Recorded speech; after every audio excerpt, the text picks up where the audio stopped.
পরিবারের সবাইকে প্রণাম জানিয়ে আমাদের সহযোদ্ধাও এখানে অনেক আছেন, একসঙ্গে আমরা কাজ করেছিলাম দীর্ঘদিন, তাদের প্রতিও আমার ভালোবাসা, বয়স্কদের প্রতি প্রণাম।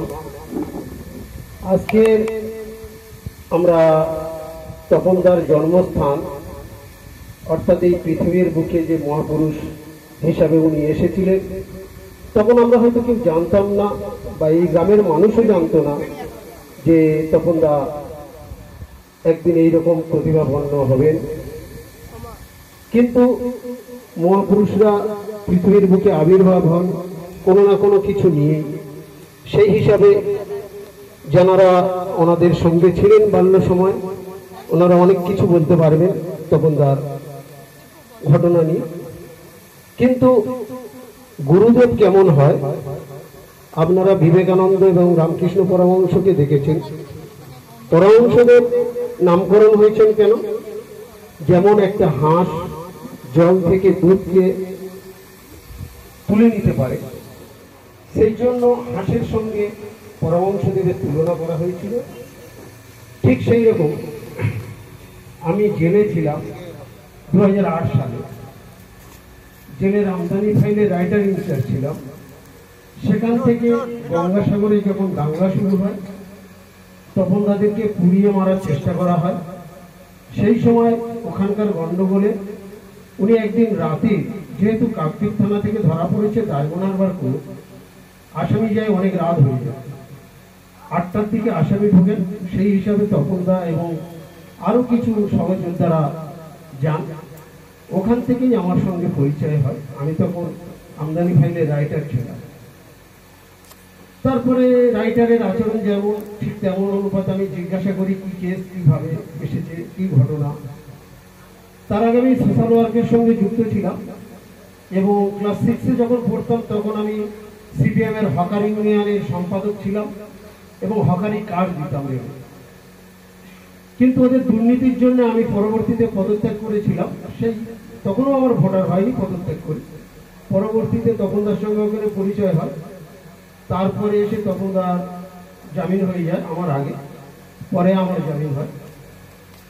এসে পরে তপনদার সঙ্গে রাতে দেখা করি, একদিন রাতের বেলা।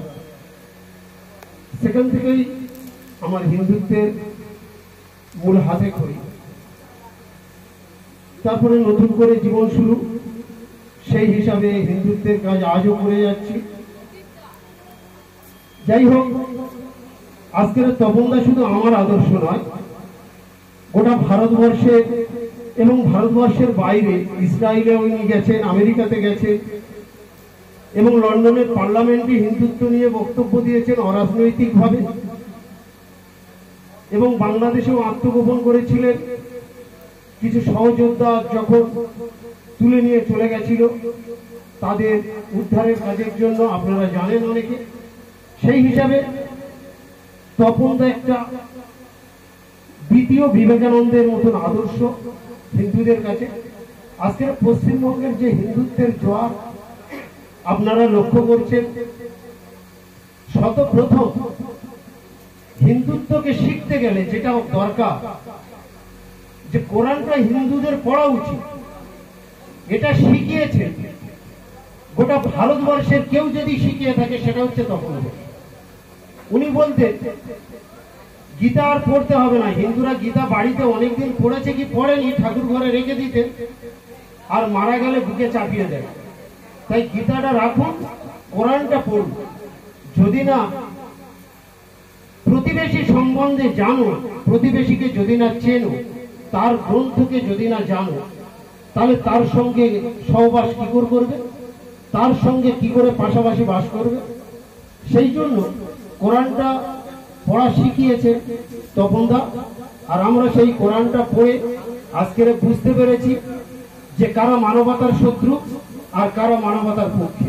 তাই তারপর থেকে আজকের গোটা পশ্চিমবঙ্গের হিন্দুত্বের যে জোয়ার, সেই জোয়ার বয়ে চলেছে। কিন্তু বেঈমান সব জায়গায় থাকে, তাই তপনদার প্রতি